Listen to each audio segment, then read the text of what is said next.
What I'd like to talk about today is actually a book I'm working on at this point. It follows up on some work that I've been doing in the area of character strengths, and that has led me into the topic of virtue. But I'm also, in looking at that topic, I've come across a number of other sources that really have moved me in a new direction. So I'm very excited about this, and I hope you find it an interesting approach that I'm offering here. And I think that the previous presentation is a good example of the kinds of work that I've done in the past in character education, in working with people who are doing coaching, and a variety of people who work in the moral sphere, that the efforts to change people are really very valuable, but they don't actually map to how we as a people have changed over time. And so what I've started to become interested in is the capacity for social structures as a way of looking at people's capacities to function effectively. And that there's a history to this, which is, I think, has important implications for how this could potentially play out in the future. So I hope that's intrigued you enough. I've not been way too vague, but this is an example of the ways in which we tend to judge how well communities are progressing. So for economists and political scientists, many of whom are funded by the UN, they focus on several approaches to talk about how is a society progressing. Probably the best known, thanks in part to Ed Diener's work with Gallup and the World Happiness Report, is the Cantrell ladder, which is a 0 to 10 scale of how satisfied you are with your life. And this has been referred to as the well-being approach to progress. And you'll see here, I actually was able to take data and look at changes in happiness across, this is actually 95 countries. From 2007 on. And what you'll see is that during the recession, there was a really dramatic drop. But what's interesting is that the red line suggests a real decline in happiness or satisfaction in India, whereas the rest of the world, the other countries, have been fairly stable. So that's an example of one way in which we think about how well is a society doing. A second is comes out of the work of Amartya Sen, also has been very influential in the UN and the Human Development Report, called the Capability Approach.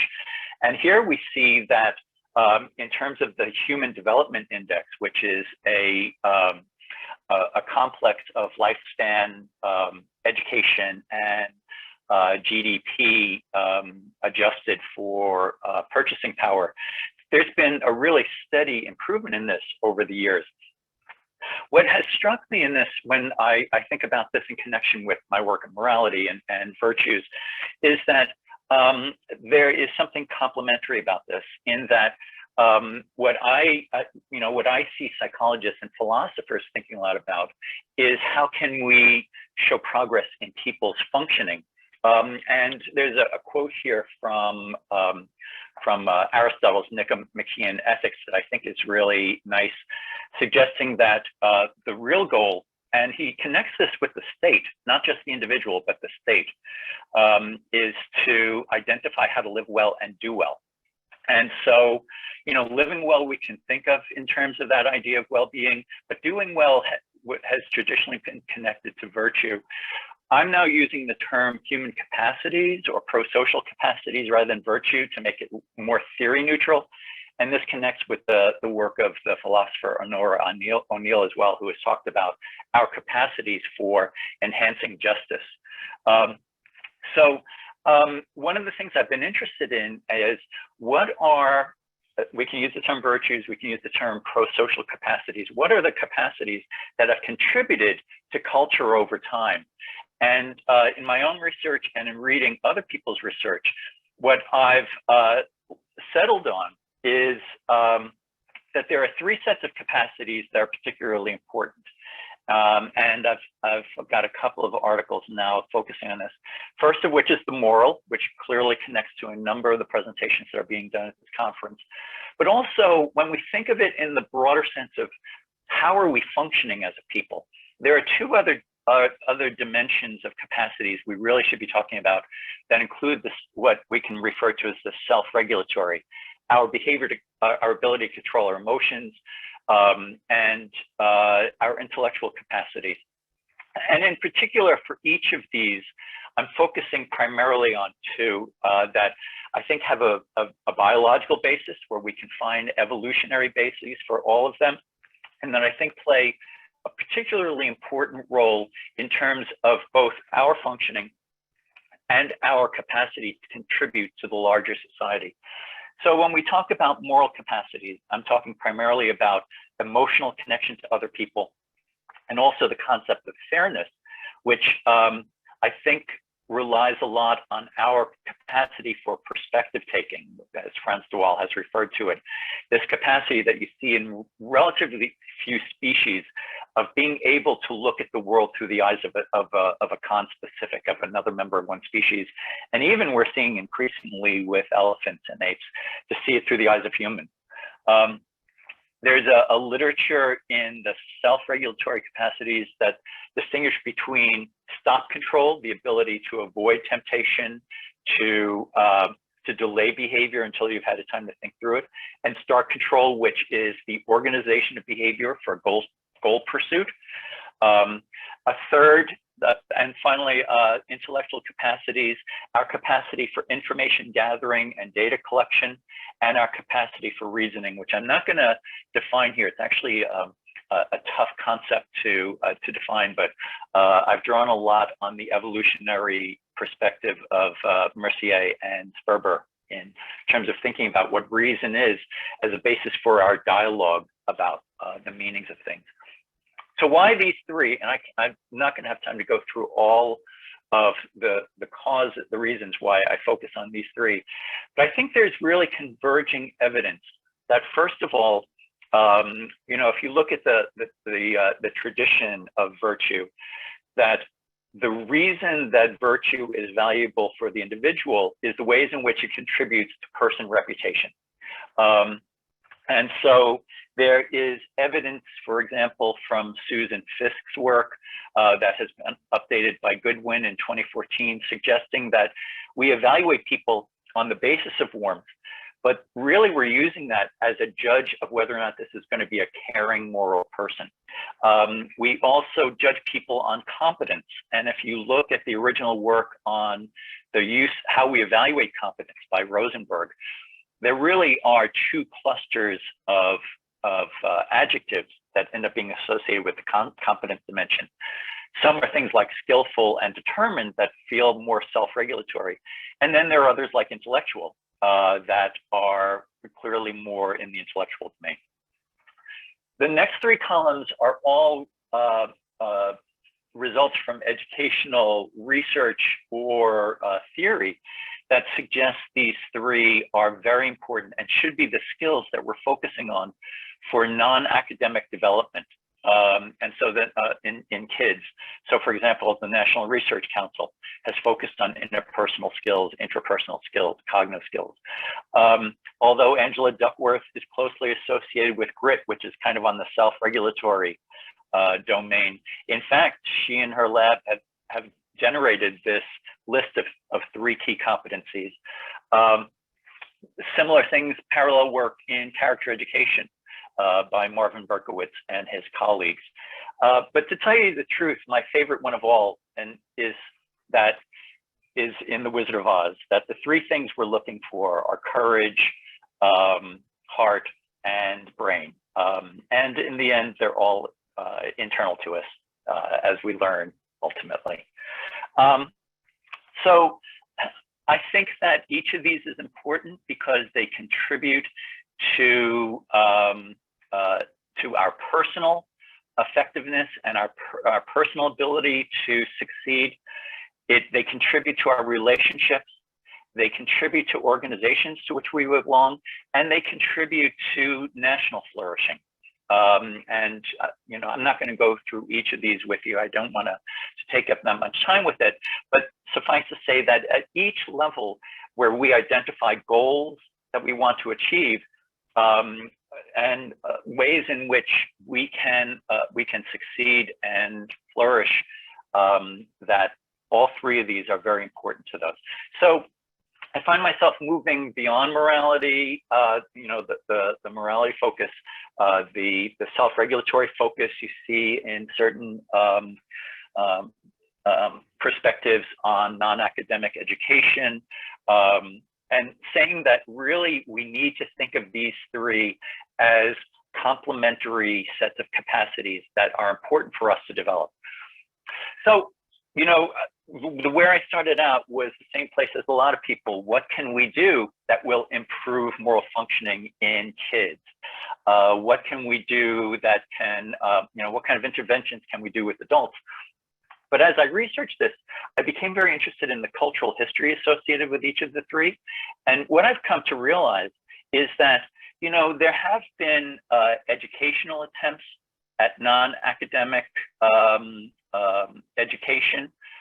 Moral education, for example, began in the United States in 1647 with the beautifully named Old Deluder Satan Law, that we should be educated to read, so we can read the Bible for purposes of moral education. And there's been a very strong influence in education on non-academic education. Similarly, in the secular public domain, there's the human potential development. And I'm using the term positive psychology here as an umbrella term for a lot of people who would not call themselves positive psychologists. But basically that there are many people who are interested in the development of morality, in the development of self-control, and in the development of what Jason Bear refers to as intellectual virtues. The limitation here is that, first of all, those tend to be associated with small effects. They really tend to be very small scale. And I also think that if you look at the cultural history of how these things have changed over time, it's been because of changes in social norms. And that the social norms surrounding these personal capacities are more associative or implicit rather than reflective or explicit. That is, they don't change as much from explicit, I want to change this, or encouragement to change, so much as the society establishing social norms for what is the level of morality that we expect of people, what is the level of self-control we expect for people. So what's the alternative to this? And again, this comes from and I'll just mention really quickly, I'll mention the research by Schwittz-Gable because I just think it's so just enjoyable to read the work that Schwittz-Gable has done on ethical failures in ethical philosophers, that even people who are seen as, kind of the holders of the flame for ethics really, end up in their actions tend not to be much more ethical than the rest of us. So what's the alternative here? And the suggestion that I have come up with is that there's a substantial convergent literature suggesting that there has been a dramatic decline of violence over the years. I've listed some of the important references there, particularly, of course, Steven Pinker's work. But that this is really true of our self-control and our capacity for reason as well. And what has really driven this is social changes resulting from changes in technology. So just as an example of this, I'm reading Michael McCullough's very nice book now on changes in moral code, that if you look, there was this very long period in which he sees no change in moral code. And really there's a period where the technology, the development of the city required changes in moral code. And then the next leap forward doesn't occur until after the printing press. So technology has, in a number of ways, changed our social norms about all three of these in terms of increasing the benefits for making pro-social choices, increasing the risk level for less pro-social options with the creation of police and so forth, and access to, and finally, increased access to information.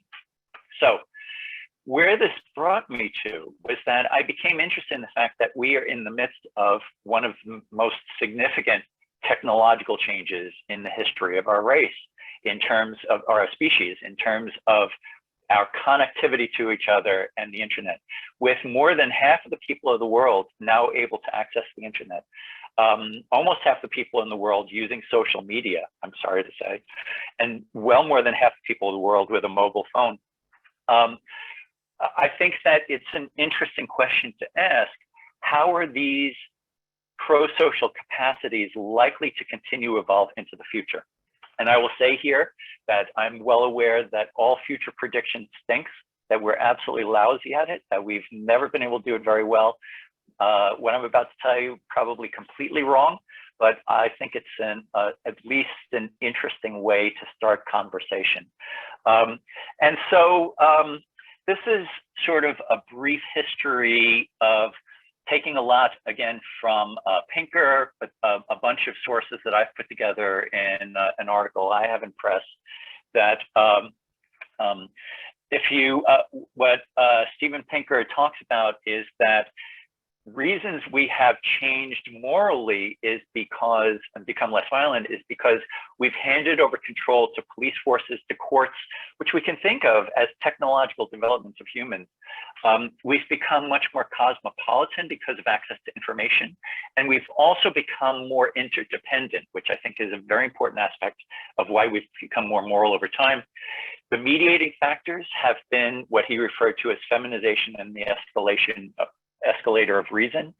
And the results have been decreased violence and higher moral sentiments, that we have moral sentiments about larger groups of people than any time in human history, and that we have a greater sense of fairness going forward. More apart from Pinker's work, there are similar technological developments that have affected the self-regulatory domain. The growth of cities required us to learn to be more emotionally controlled with people. The development of financial products has had an interesting role to play in our capacity to develop long-range plans. The bond as a financial instrument has actually played a remarkable role in our development of the capacity to create corporations and corporate efforts. And I'm using corporations in the broad sense of large goal-oriented organizations over long periods of time. Long-term education and longer lifespan have all encouraged us to both increase emotion regulation and to plan for the long term in a way that people never did in the past. And so as a result, what we tend to see is decreased conflict and increased collaboration between people. Similarly, long-term education, the development of scientific method, which really only exists in the last couple of hundred years, and a tremendous growth in information access, as the mediators have been, we are increasingly questioning people. We're increasingly open to alternatives. And so that has driven objective decision-making and also a growing commitment to scientific progress, which, I know at the moment, anti-vaxxers can get us all down about our commitment to science. But when we think about how this compares to where we were a couple of hundred years ago, we really have made a tremendous amount of progress. And I think that's one of the issues, Pinker spends a lot of time talking about this. And I think it's a very important one to realize that when we look at now versus the past, we have developed remarkably in all these ways. And it hasn't been intentional efforts. It's been the society evolving in response to our technology in ways that, that reward us for being better people than we have been in the past. So where does that lead us? I haven't seen a 5 or a 2. I don't, so I'm afraid I hope I'm doing okay in terms of time. We just hit the 2. But so. Oh, we 2. Okay. All right. For some reason you had disappeared from my screen. Okay. So thank you. All right. So let's go to where I think this could go. I think, for example, we're going to have very important discussions in the future about the transparency, particularly of leaders.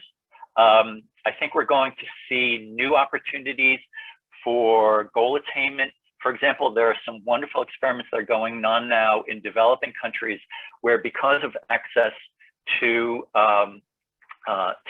smartphones, farmers are able to access